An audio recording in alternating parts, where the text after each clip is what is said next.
तो चलिए शुरू करते हैं 20 मिनट में 20 खबरों का सिलसिला। एक छत के नीचे अरबों की ज्वेलरी, कमाल की कलाकारी, देखने वाले बस अब पलक निहारते रह जाएं। यूपी के मेरठ के बाईपास स्थित रिजॉर्ट में बुलियन ट्रेडर्स एसोसिएशन की ओर से आयोजित 3 दिवसीय ज्वेलरी शो पहले ही दिन हर दिल पर छा गया।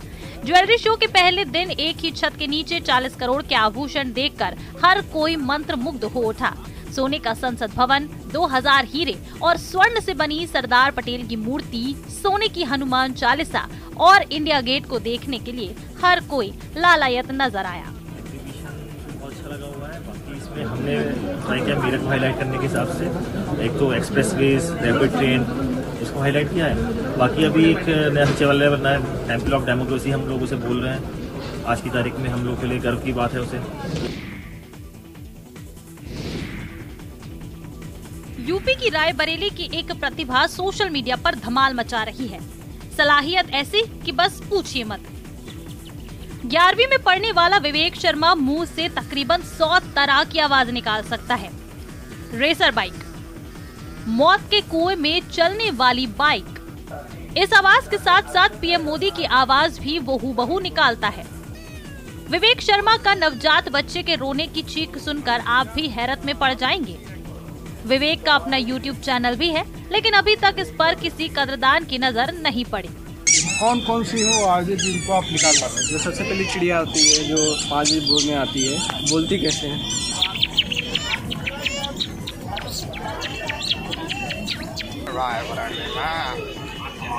लगा हुआ है, आप सब लोग आइए, आपको आनंद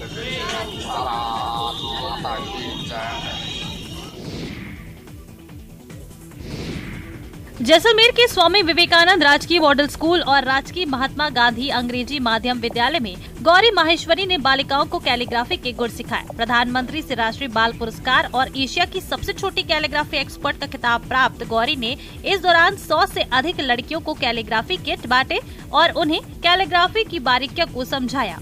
2 से अधिक घंटे की कार्यशाला में अंग्रेजी के अल्फाबेट को लिखने की विभिन्न शैलियों का प्रशिक्षण दिया गया। इसके साथ ही छात्राओं को इस शैली के महत्व को समझाते हुए बताया गया, राइटिंग व्यक्तित्व की पहचान कराती है। गौरी ने कैलीग्राफी कार्यशाला में स्वच्छ भारत और पर्यावरण के लिए जागरूकता का संदेश भी दिया। कार्यशाला के दौरान सभी बालिकाओं को कचरा और गंदगी इधर उधर नहीं डालने, गीला और सूखा कचरा अलग अलग डस्टबिन में डालने का संकल्प दिलवाया गया। उन्होंने बालिकाओं से कहा कि देश तभी साफ होगा जब स्वच्छता में हम सबका हाथ होगा।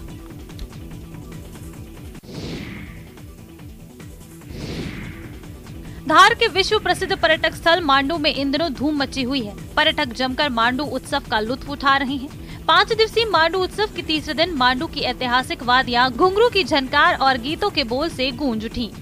कलाकारों की एक से बढ़कर एक प्रस्तुतियों ने दर्शकों को मंत्रमुग्ध कर दिया। सुप्रसिद्ध नृत्यांगना आंचल साचान का कथक फ्यूजन काफी सराहा गया। प्रसिद्ध गायक मामे खां के गीत भी लोगों के सिर चढ़कर बोले। प्रस्तुति का प्रारंभ शास्त्रीय नृत्य में गणेश वंदना और शिव तांडव स्तोत्र के साथ हुआ।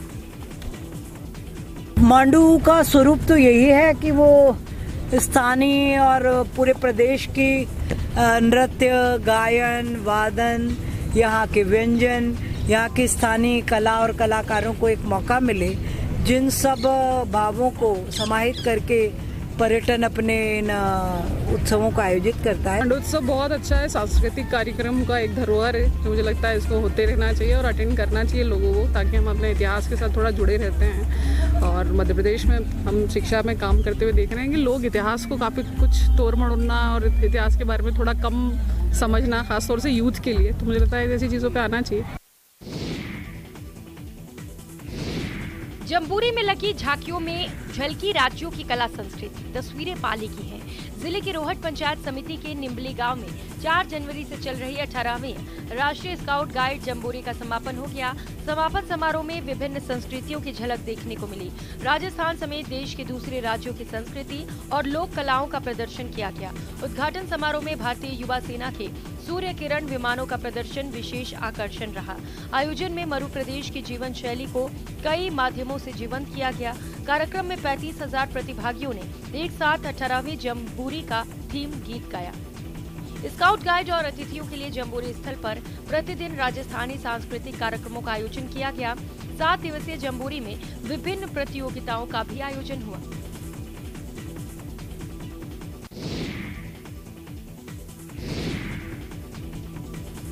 आपने डायलॉग सुना होगा, चीते की चाल और बाज की नजर पर कभी संदेह नहीं करते। इंटरनेट पर इन दिनों एक चीते का वीडियो वायरल हो रहा है जिस पर ये संवाद बिल्कुल सटीक बैठता है। इसमें एक चीता अपने शिकार को दबोचने के लिए हाई स्पीड में दौड़ता नजर आ रहा है। वीडियो देखकर हर कोई हैरान है। दरअसल चीता को बिग कैट फैमिली का सबसे तेज रफ्तार वाला जानवर माना जाता है। ये अपनी रफ्तार से किसी को भी हैरान कर सकता है। छोटा सिर, पतली कमर और गठीले शरीर के चलते इसकी फुर्ती देखते ही बनती है। ये सिर्फ 3 सेकंड में 112 किलोमीटर प्रति घंटे की रफ्तार पकड़ सकता है। इस हिसाब से इसका पिकअप कई महंगी स्पोर्ट्स कारों से भी ज्यादा है। यकीन नहीं हो रहा ना? तो इंटरनेट पर वायरल हो रहे इस वीडियो को देख लीजिए। इसमें एक चीते को लंबी छलांग लगाकर उसे दौड़ते हुए देखकर आप भी दंग रह जाएंगे। इस वीडियो को अब तक 1 करोड़ से ज्यादा बार देखा जा चुका है, जबकि 50,000 लोगों ने इस वीडियो को लाइक किया है।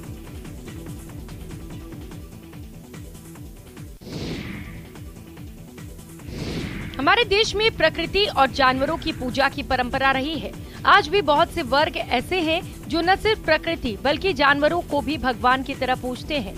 खास दिन पर उन्हें परंपरागत वेशभूषा में सजाया जाता है और ढोल नगाड़ों से उनका स्वागत होता है। सोशल मीडिया पर ऐसा ही एक वीडियो वायरल हो रहा है जहां दुनिया के सबसे बड़े हाथी को सम्मान मिलता देख आप अचरज में पड़ जाएंगे, क्योंकि वो हाथी अब तक के सबसे खूंखार हाथियों में शुमार है, जिसे खूनी हाथी कहा गया है। वीडियो में दुनिया के सबसे बड़े हाथी को ढोल नगाड़ों के साथ पूजते और उसका स्वागत करते देखा जा सकता है। असल में जिस हाथी को इतना सम्मान मिल रहा है वो 15 लोगों और 3 विशाल हाथियों की मौत का जिम्मेदार है। फिर भी भारत का एक खास वर्ग उसे भगवान की तरह पूजता है। इस वीडियो को 67 लाख से भी ज्यादा व्यूज मिले हैं।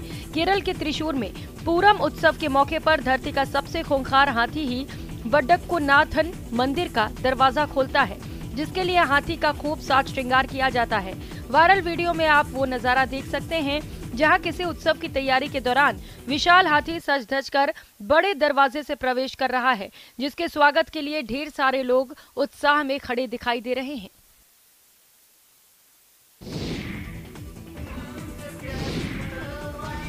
सोशल मीडिया पर बहुत से वीडियो वायरल होते रहते हैं। कुछ वीडियो ऐसे होते हैं जिन्हें देखकर हम दंग रह जाते हैं और कुछ वीडियो ऐसे होते हैं जिन्हें देखकर हमारे रोंगटे खड़े हो जाते हैं।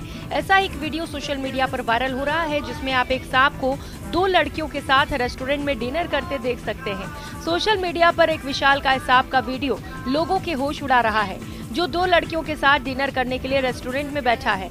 वायरल हो रहे वीडियो को देखकर लोग दंग हो जा रहे हैं। वीडियो में 2 लड़कियां एक विशालकाय सांप के साथ खाना खाने रेस्टोरेंट पहुंचती हैं, जो अपने साथ सांप को टेबल पर बिठाए हुए हैं।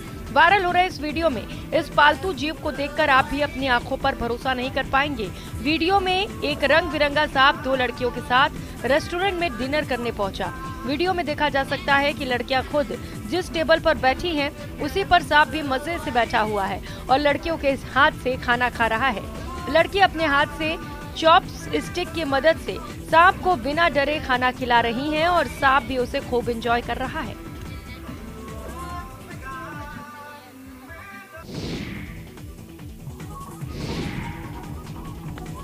चली चली रे पतंग मेरी चली रे, चली बादलों के पार हो के डोर पे सवार, सारी दुनिया ये देख देख जली रे, चली चली रे पतंग मेरी चली रे। रंग बिरंगी पतंगों से रोशन आसमान। तस्वीरें गुजरात के अहमदाबाद की हैं, जहां मकर संक्रांति के मौके पर अंतर्राष्ट्रीय पतंग उत्सव का आयोजन किया गया। उत्सव में हिस्सा लेने के लिए देश विदेश से पतंगबाज यहां पहुंचे हैं।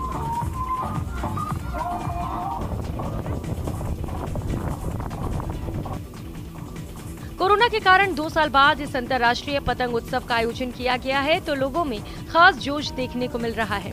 इस बार के पतंग उत्सव का थीम G20 है। अलग अलग थीम और साइज की पतंगे भी यहाँ आपको मिल जाएंगी। ये पतंगबाजी उत्सव मकर संक्रांति के दिन यानी 14 जनवरी तक चलेगा।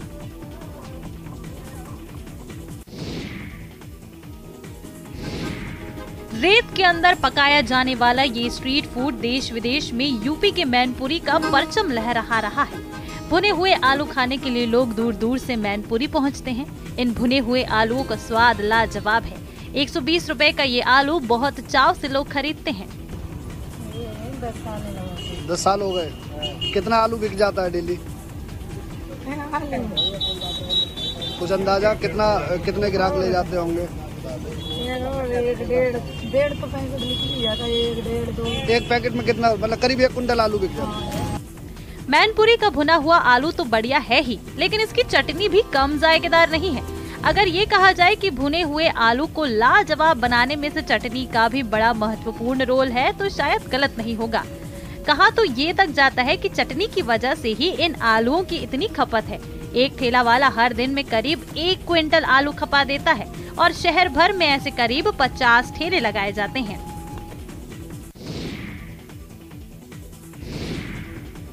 कोलकाता में cruise ship the Bengal paddle पर G20 के प्रतिनिधियों के लिए सांस्कृतिक कार्यक्रम का आयोजन किया गया। उपस्थित लोगों ने सुरों की सरिता में खूब डुबकी लगाई।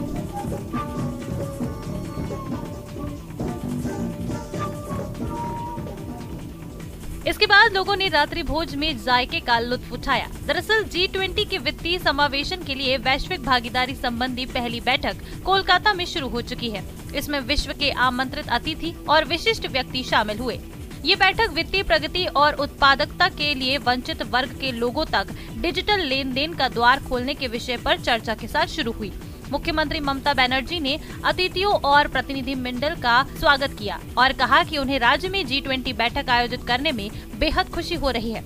मुख्यमंत्री ने कहा कि वो राजनीतिक सीमा में विश्वास नहीं करती हैं, क्योंकि लोगों के समग्र विकास के बिना विश्व का विकास संभव ही नहीं है।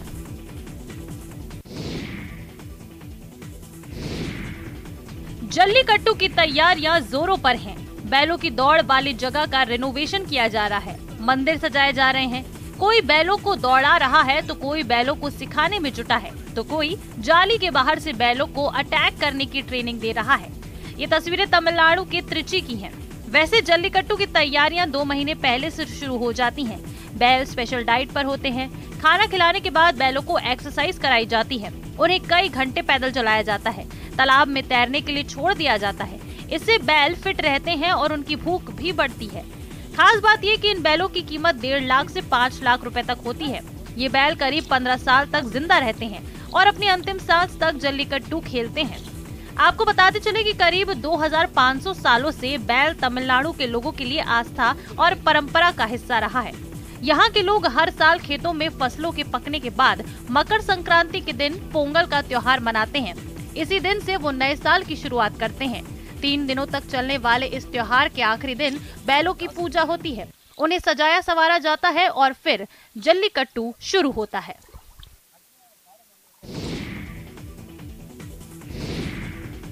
ये वादी जन्नत की जो लजीज डिश है, जिसे खाकर लोग सर्दियों से 2-2 हाथ करते हैं। एक तरफ जहां कड़ाके की ठंड पड़ रही है, वहीं पारंपरिक भोजन का स्वाद भी अपने चरम पर है। जी हाँ, कश्मीर में दिसंबर अंत से जनवरी के अंत तक का महीना भयंकर सर्दी वाला होता है। इसे चिल्लाई कला कहते हैं। इस दौरान हाड़ कपा देने वाली ठंड पड़ती है। ऐसे में खुद को गर्म रखने के लिए कश्मीरी एक मजेदार और बेहद हेल्दी डिश खाते हैं, जिसे हरीसा कहा जाता है। हरीसा मीट की एक डिश है। ये बकरे या भेड़ के मांस से बनाया जाता है। इसे बनाने की एक विशेष विधि होती है और इसमें अच्छा खासा समय लगता है। इसकी तैयारी 1 दिन पहले ही की जाती है। इसे सुबह सुबह खाने के पीछे का तर्क ये है कि ये खाने के बाद भूख कम लगती है और पूरा दिन आराम से निकल जाता है। इसे कश्मीरी रोटी यानी कांदूर रोटी के साथ खाया जाता है।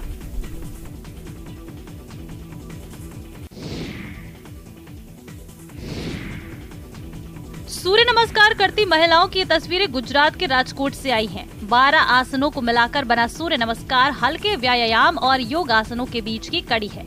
सूर्य नमस्कार को खाली पेट कभी भी कर सकते हैं। हालांकि सूर्य नमस्कार को सुबह के समय सबसे अच्छा माना जाता है। सूर्य नमस्कार तन मन को ऊर्जावान कर तरोताजा कर देता है।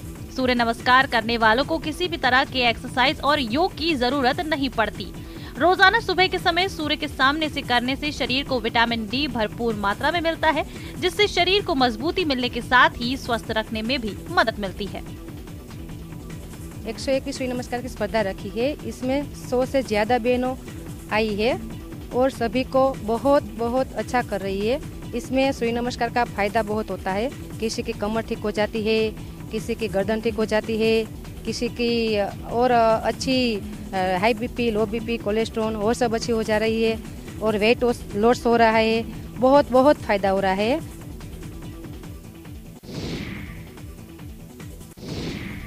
यहाँ मृत्यु उत्सव है, इसलिए गला फाड़ कर रोने और छाती पीटने की जरूरत नहीं।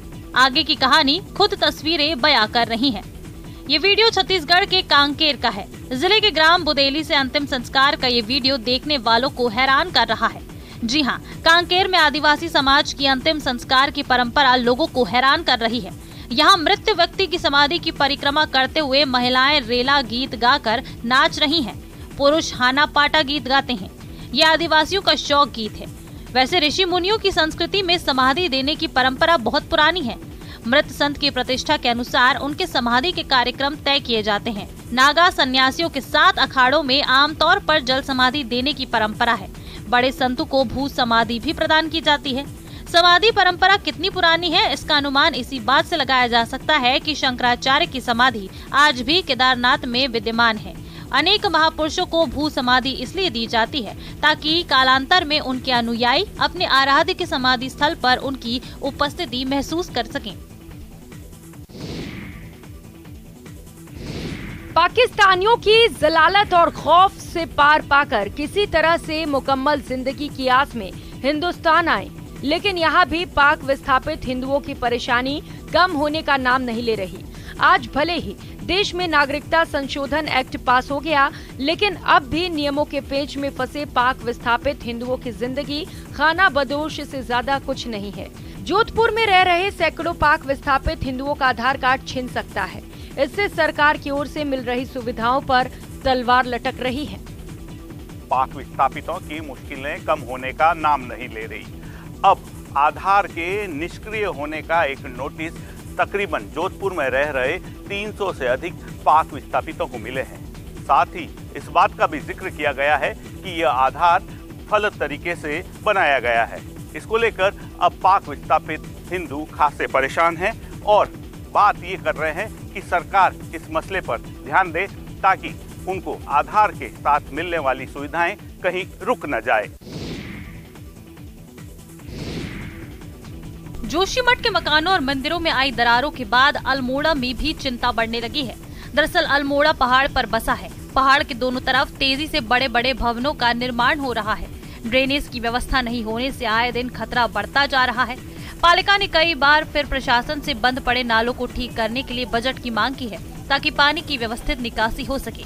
सिंचाई विभाग ने 38 नालों को ठीक करने के लिए 19 करोड़ का प्रस्ताव शासन को भेजा है। जोशीमठ के बहाने नगर में नालों के लिए पैसा मिल गया है, जिसका अब जल्द ही काम शुरू किया जाएगा।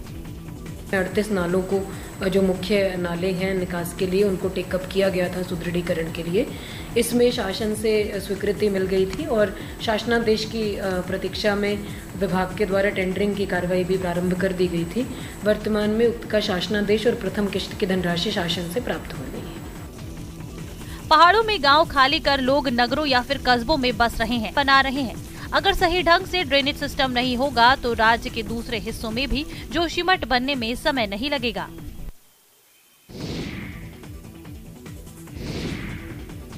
सिलाई कढ़ाई से आधी आबादी को खुद मुख्तार बनाने की ये पहल जम्मू कश्मीर के राजौरी में हो रही है। लेकिन कश्मीर की सबसे पुरानी एम्ब्रॉयडरी कशीदा की ट्रेनिंग ले रही लड़कियां और महिलाएं कम स्टाइपेंड से परेशान हैं। इसलिए सरकार से वजीफा बढ़ाने की गुहार लगा रही हैं। हम यही अपील करते हैं इनको 2000 रुपया महीने का हो जाए स्टाइपेंड का। और कश्मीरी कढ़ाई है, अच्छी कढ़ाई है और इधर हम वही कढ़ाई निकाल रहे हैं। और लड़कियों को भी अच्छे तरीके से इसको दिलचस्पी से काम लेना चाहिए। ये बहुत अच्छी है और बहुत अच्छा इसका कमाने में बहुत अच्छा पैसा मिल सकता है। अगर ये काम घर बैठ के इधर के से सीख जाएंगी और घर बैठ के भी ये काम करेंगी और बहुत अच्छी प्रोग्रेस इनको मिलेगी। कशीदा कढ़ाई की शुरुआत मुगल काल में कश्मीर में हुई। खासकर श्री गंगानगर के निवासियों ने इसकी शुरुआत की, जिसे सम्राटों और राजघरानों ने प्रसिद्धि दी।